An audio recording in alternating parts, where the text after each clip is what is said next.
Doctor Paulo Colimodio nos va a hablar de conducta antitrombótica. El doctor Paulo Colimodio es médico hematólogo, es médico del Instituto Cardiovascular de Buenos Aires y el Hospital Universitario Austral. Muchas gracias, doctor, por su tiempo. Bueno, buenas tardes, gracias por la invitación.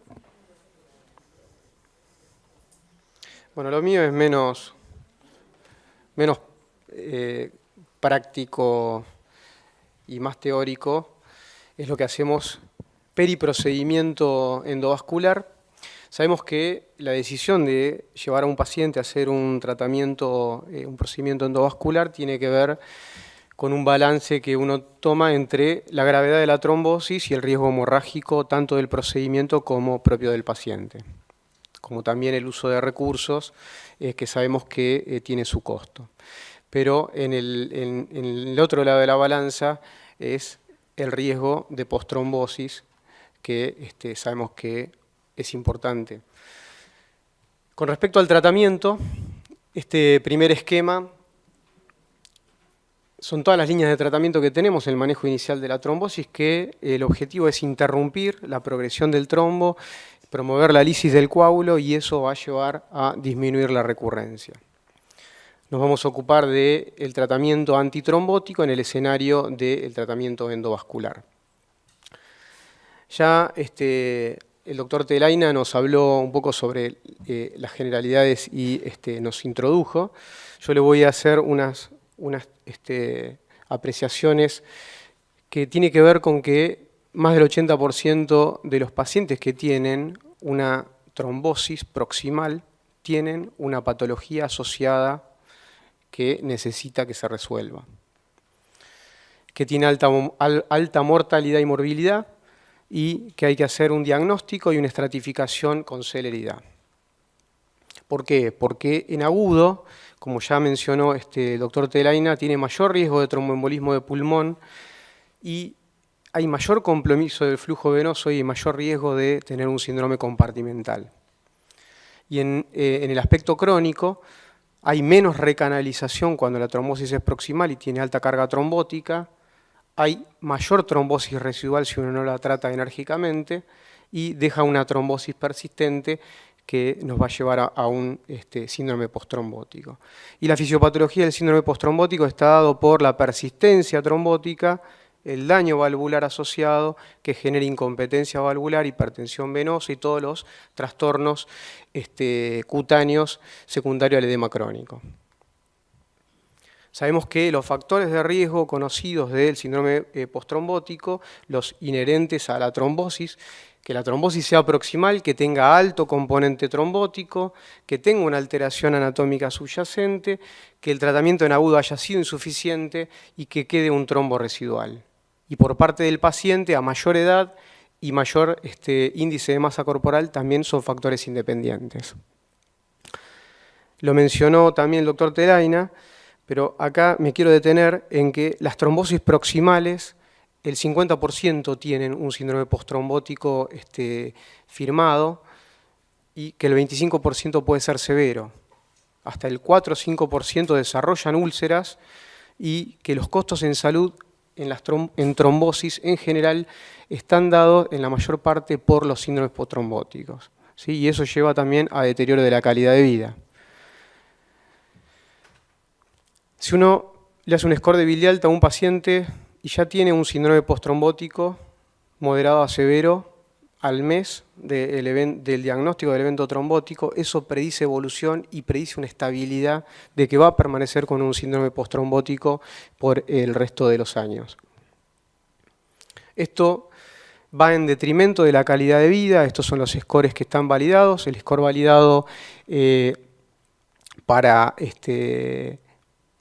patología en general, que es, tiene varios puntos, tanto como es psicológicos como físicos, y vemos que el síndrome postrombótico tiene significancia estadística en cuanto al detrimento de la calidad de vida.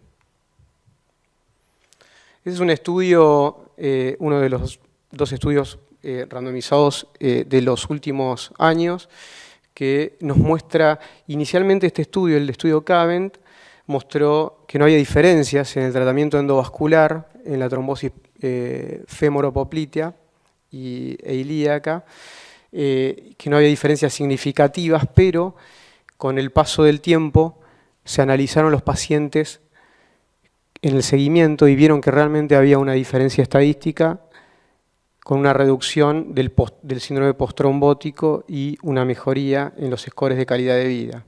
El score Vienes es un score que está validado para trombosis, o sea, es un score de calidad por el evento trombótico, que habla de características específicas del edema de la pierna, la claudicación, la inmovilidad, el dolor, la disminución de la actividad física.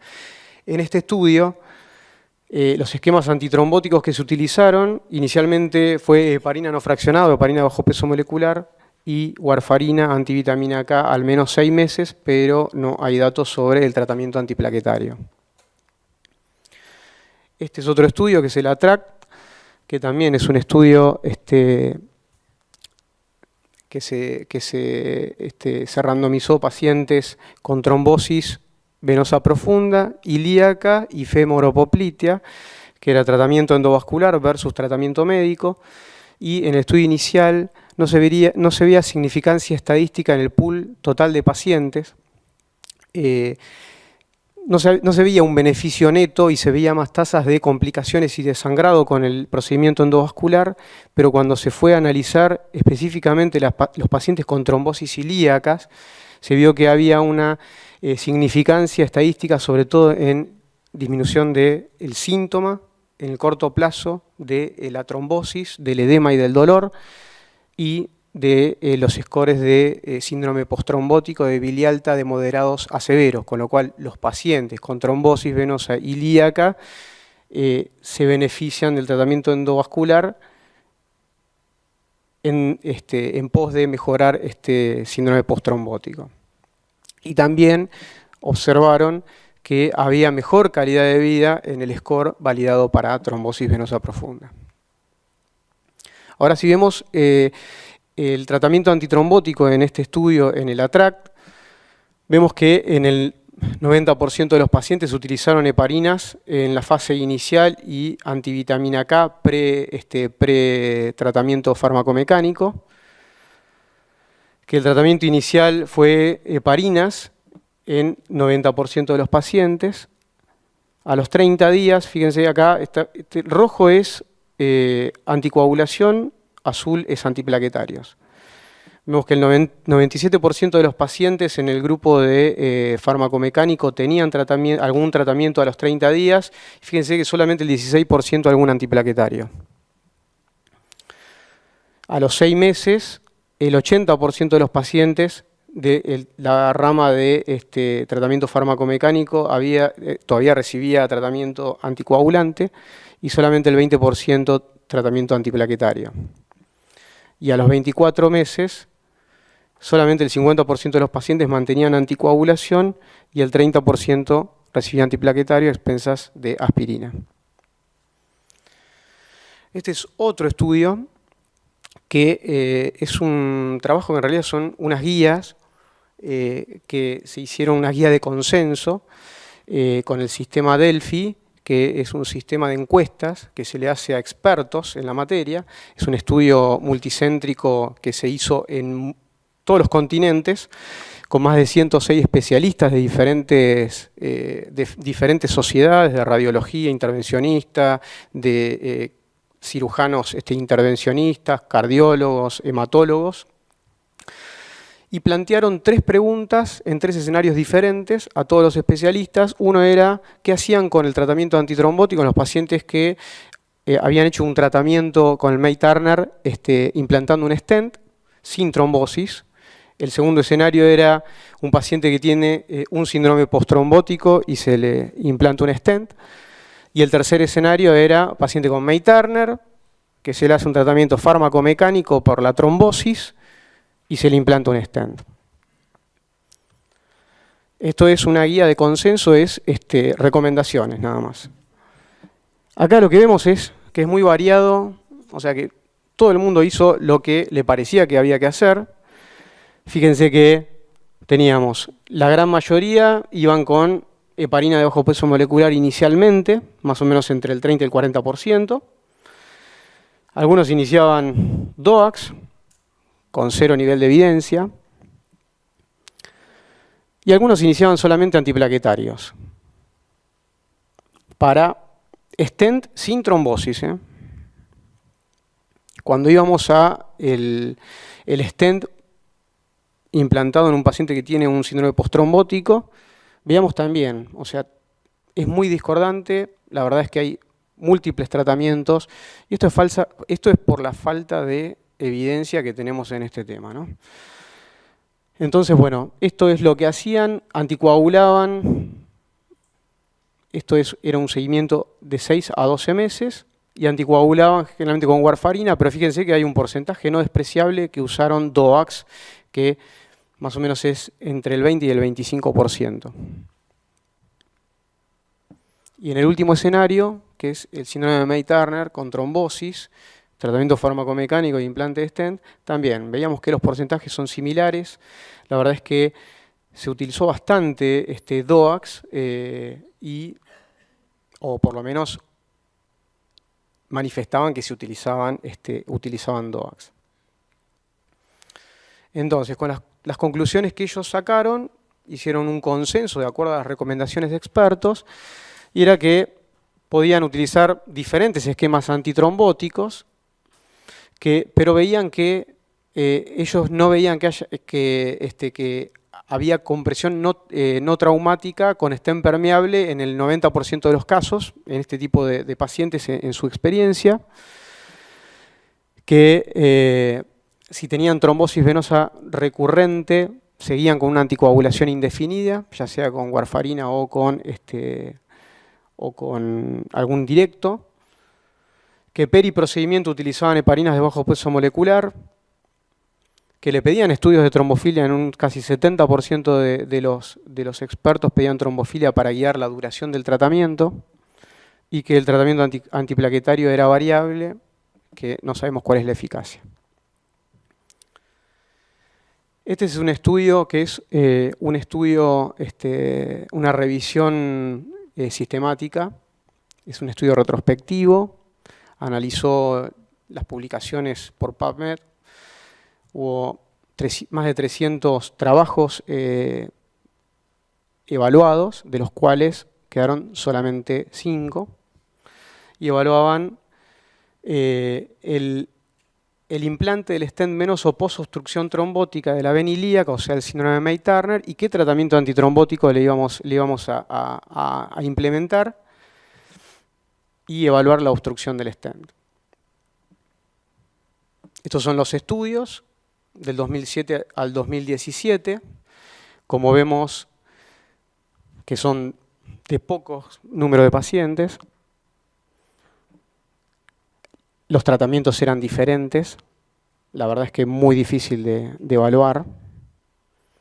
Solamente 2 de los 5 estudios utilizaron filtros. Y acá lo que vemos es que las técnicas fueron muy variables, con implante o sin implante de stent. En uno manifestaban que no estaba especificado si utilizaban stent o no.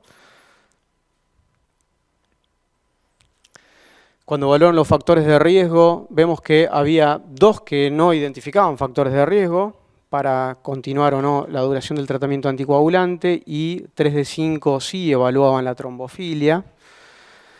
Cuando vemos los factores de riesgo, veíamos que en casi la mitad de los pacientes había algún factor de riesgo provocado de la trombosis, y en un solo caso había, o sea, por lo menos manifestaban factores de riesgo crónicos o persistentes.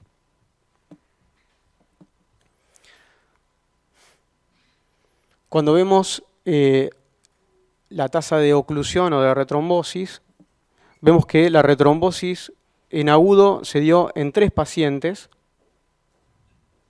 de 61. y la oclusión del stent a 12 meses se dio en 7 de 61.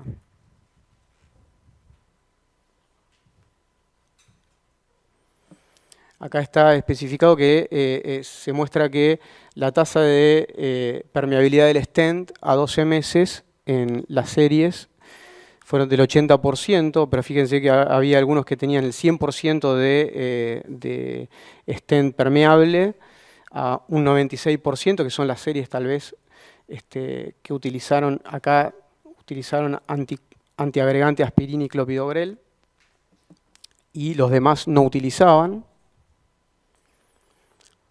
Y las conclusiones de este trabajo fue, como crítica, que era un análisis retrospectivo con sus fallas, ¿no? Que el tratamiento en fase aguda o crónica y el manejo endovascular es muy heterogéneo en los diferentes estudios, que la evaluación de los factores de riesgo también fue diversa y que no reportaron el sangrado en ninguno de los estudios. Y que, bueno, se requerían estudios prospectivos de calidad para hacer recomendaciones. Este es un trabajo ya reciente que evalúa el tratamiento antiplaquetario asociado al implante de stent después de corregir un síndrome de May-Turner también. Fíjense que acá era May-Turner y también trombosis. Fíjense que utilizaron diferentes esquemas. El 60% utilizaron antiagregantes, de los cuales el 40% utilizó aspirina, 13% utilizaron clopidogrel y doble esquema el 6%. Y fíjense la heterogeneidad también del esquema anticoagulante. El 50% utilizó antivitamina K, el 60% utilizó enoxaparina y un 25% utilizó antivitamina K, entre ellos apixaban y rivaroxaban. Pero el único predictor que fue con significancia estadística en el análisis multivariado fue el uso de antiplaquetarios como resultado favorable para permeabilidad de stent. Este es el esquema que nosotros proponemos, que es el que utilizamos. Paciente con una trombosis venosa profunda iliofemoral con signos de severidad, lo discutimos en el equipo, en este team de grandes venas. Ya al diagnóstico, disculpen, perdón. Bueno, acá.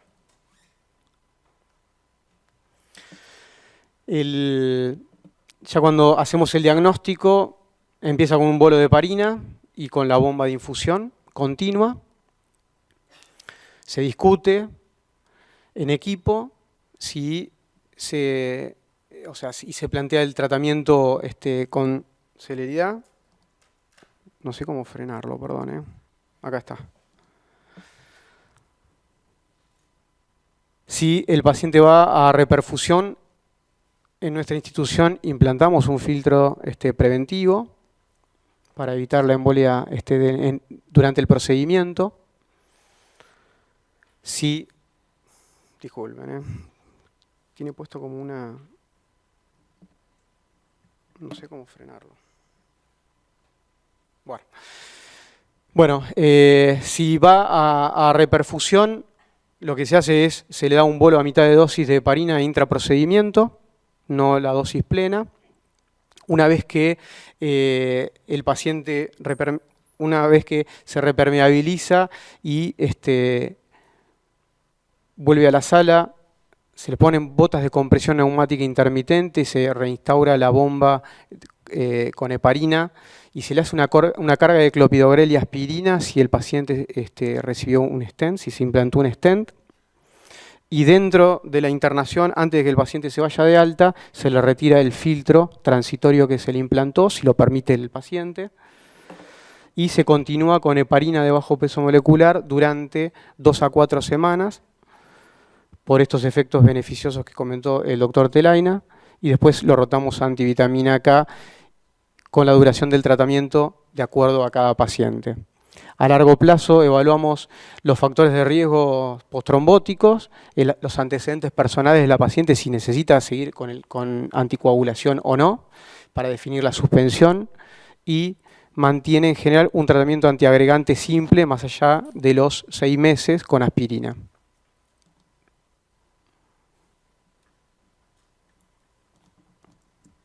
Bueno, y como conclusiones, las interrogantes que tenemos en la actualidad es que todavía no tenemos definido cuál es el mejor esquema antitrombótico, que tampoco tenemos definido si la intensidad antiagregante plaquetario es la adecuada, es la que estamos utilizando.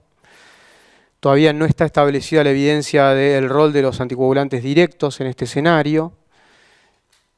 Y nos planteamos si es necesario estudiar la trombofilia, sobre todo en los pacientes que tienen una trombosis provocada, más allá de que tenga un evento que se ha provocado y que tenga una trombosis con alta carga trombótica. En muchos pacientes es discutible, pero en muchos pacientes se lo solicitamos. Bueno, y evaluamos los factores de riesgo de retrombosis y en general la duración del tratamiento anticoagulante es de acuerdo al factor desencadenante. Si el paciente tuvo un factor provocado y no tiene transitorio y no tiene otra causa, nosotros al año le suspendemos el tratamiento anticoagulante. Muchas gracias.